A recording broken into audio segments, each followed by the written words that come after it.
नमस्ते बच्चों। आ, हम लोग अब कवर करते हैं अगला टॉपिक जो कि हम लोग के सिलेबस से रिलेटेड है और ये सारा सारा इम्पोर्टेंट टॉपिक्स है तो हम लोग पढ़ते हैं। ठीक है, तो हम लोग जो अभी पढ़ेंगे इस वीडियो में वो उसका पहला टॉपिक होगा एंगल बिटवीन टू लाइंस। दो लाइंस के बीच का एंगल क्या होगा वो हम लोग निकालना सीखेंगे। ठीक है, चलिए क्या लिखा हुआ ये पढ़ते हैं हम लोग। Let theta be the acute angle between two non vertical and non perpendicular lines. मान लीजिए दो लाइन है, L1 है और L2, उसके इसका जो स्लोप है वो M1 है, इसका स्लोप है M2। पिछले वीडियो में हम लोग पढ़े थे स्लोप क्या होता है, वो आप लोग अच्छे से देख लीजिएगा। ठीक है, तो इस L1 लाइन का स्लोप M1 है, L2 लाइन का स्लोप M2 है। L2 लाइन का स्लोप क्या है, M2 है। ठीक है, और इसके बीच का, दोनों लाइन के बीच का जो एंगल है वो है कुछ थीटा। ठीक, ये L1 लाइन है, ये L2 लाइन है। ठीक, दोनों नॉन वर्टिकल लाइन है। ठीक है, इसके बीच का जो एंगल कितना है, थीटा है। ये थीटा हमको फाइंड आउट करना है। क्या कह रहा है, नॉन प्रिपेंडिकुलर, भी यहाँ पे एक वर्ड यूज किया है। नॉन प्रिपेंडिकुलर क्या होता है, जो परस्पर लंबवत नहीं हो, मतलब ये दोनों जो लाइन होगा ये परस्पर लंबवत नहीं होगा। ठीक है, तब हम लोग क्या कहेंगे, जो ये थीटा हम लोग का निकलेगा इसका फॉर्मूला होता है। देखिए ये फॉर्मूला लिखा हुआ है। फॉर्मूला क्या है, टेन थीटा इक्वल्स टू कितना है, mod M2 minus M1 upon 1 plus M1 into M2। इस फॉर्मूला के थ्रू हम लोग ये थीटा का वैल्यू निकालेंगे। कुछ क्वेश्चंस भी करेंगे इस पे। इसके बाद हम लोग इसको, इस कॉन्सेप्ट को समझेंगे और अच्छे से। क्वेश्चन करने के बाद ये कॉन्सेप्ट और क्लियर हो जाएगा।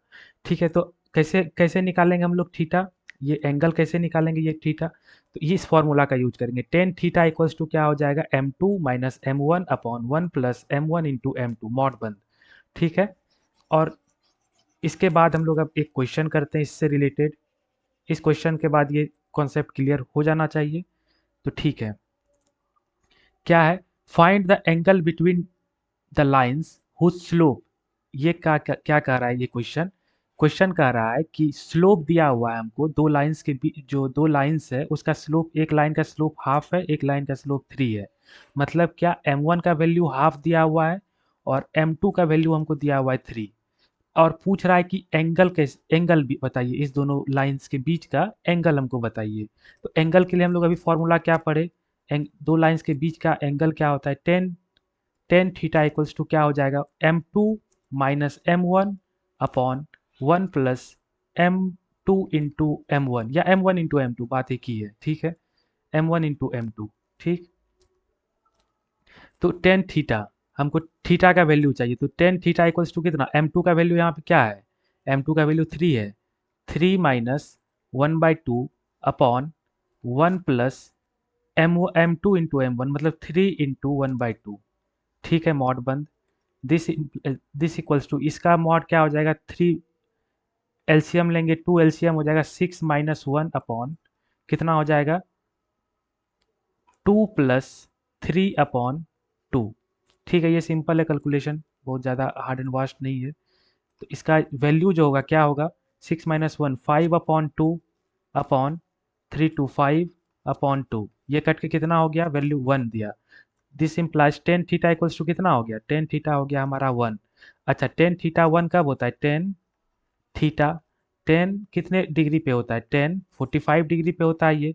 तो ये थीटा का वैल्यू कितना हो गया, therefore theta equals to कितना हो जाएगा, 45 डिग्री। तो ये L1 और L2 मतलब दो लाइंस के जो बीच का एंगल हमारा बनेगा वो कितना बनेगा, 45 डिग्री बनेगा। Hence the angle between the given lines is 45 degree. ठीक है, समझ में आ गया। अब हम लोग नेक्स्ट क्वेश्चन करते हैं इस पे, इससे रिलेटेड। नेक्स्ट क्वेश्चन क्या दिया हुआ है, if the angle between two lines is 5/4। यहाँ पे हमको थीटा का वैल्यू पहले ही हमको दिया गया है, थीटा हमको बता दिया गया है कितना है, π/4 हमको दिया हुआ है। ठीक है, and slope of one line, एक लाइन M1 का, मान लीजिए उसको M1 कंसीडर कर लेते हैं। M1 का वैल्यू कितना दिया हुआ है, हाफ दिया हुआ है। ठीक है, तो कह रहा है कि फाइंड आउट कीजिए दूसरे लाइन का स्लोप क्या होगा। M2 का वैल्यू फाइंड आउट करने के लिए कहा जा रहा है हमको। थीटा का वैल्यू हमको दिया हुआ है, M1 का वैल्यू, मतलब एक लाइन का स्लोप दिया हुआ है, दूसरे लाइन का हमको स्लोप पूछ रहा है। ठीक है, तो कैसे फाइंड आउट करेंगे, हम लोग ये M2 को हम लोग कंसीडर कर लेंगे, M2 इक्वल्स टू M। ये सॉल्यूशन हम किए हुए हैं, इसको समझा देते हैं, ठीक है। m2 को क्या कंसीडर कर लेंगे, m, ठीक है। तो हम फॉर्मूला क्या जानते हैं, फॉर्मूला यही जानते हैं, टेन थीटा इक्वल्स टू कितना होता है, टेन थीटा होता है mod m2 minus m1 upon 1 plus m1 into m2, यही होता है फॉर्मूला, ठीक। दिस इम्प्लाइज टेन, कितना थीटा का वैल्यू कितना है, pi by four, pi by four का मतलब क्या, 45 डिग्री। मॉड कितना हो जाएगा, m2 का वैल्यू कितना, m2 का वैल्यू m हम कंसीडर किए हैं, इसका हमको यही m हमको वैल्यू निकालना है। माइनस कितना दिया हुआ है, minus half upon 1 plus m2 का वैल्यू, m1 का वैल्यू कितना, हाफ इंटू m, ठीक है। पाई बाय फोर का वैल्यू कितना हो गया हमारा, 1, 1 इक्वल्स टू कितना हो गया, m2 m माइनस सॉरी, ये इसको एलसीएम डायरेक्ट हम लेते हैं, 2m माइनस 1 अपॉन 2, नीचे हो जाएगा कितना, 2 प्लस m अपॉन 2, ठीक है। ये यही वैल्यू होगा हमारा, ठीक। तो दिस इम्प्लाइज 1 इक्वल्स टू कितना हो गया हमारा, 1 इक्वल्स टू हो गया, ये 2 2 खत्म हो गया, तो ऊपर कितना बचा, 2m माइनस 1 अपॉन कितना बचा नीचे, 2 प्लस m, m खत्म हो गया, ठीक है। अब एक कॉन्सेप्ट यहाँ पे आपको हम बताते हैं, मॉड का कॉन्सेप्ट अगर पढ़े होंगे आप लोग तो ठीक है, नहीं तो हम यहाँ डिस्कस कर देते हैं, ठीक है। मॉड का कॉन्सेप्ट क्या होता है, मान लीजिए मॉड x जो है इक्वल्स टू 1 है, ठीक है। तो यहाँ पे x जो होगा ये 1 होगा, एक माइनस 1 होगा, और x जो होगा एक बार प्लस 1 होगा, ठीक है। x का वैल्यू एक बार माइनस 1 होगा, एक बार प्लस 1 होगा।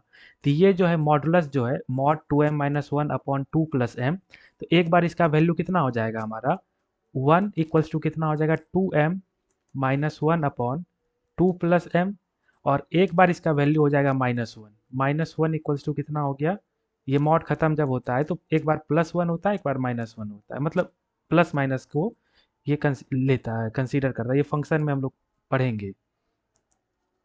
तो ये 2m minus 1 upon 2 plus m, अब इस यहाँ से हम लोग ये m का वैल्यू हम लोग फाइंड आउट करेंगे। दिस इम्प्लाइज कितना हो जाएगा, इस वाले m का हम वैल्यू फाइंड आउट कर रहे हैं, तो 2 plus m equals to 2m minus 1, cross multiplication कर दिए, दिस इम्प्लाइज ये हो जाएगा 2, ये ठीक है, एक सेकेंड, m को इधर लेते हैं, लेफ्ट हैंड साइड में m को रखते हैं, तो ये हो जाएगा वैल्यू कितना, m minus 2m equals to कितना हो गया इधर, minus 1 minus 2, this implies minus m equals to कितना हो गया, minus 3, this therefore m equals to ये हो गया एक बार 3, माइनस माइनस कट गया। अब यहाँ से m का वैल्यू निकालेंगे, तो यहाँ से हम लोग निकालेंगे जब, तो क्या हो जाएगा, minus 2 plus m, cross multiplication कर रहे हैं, equals to 2m minus 1, this implies minus 2 minus m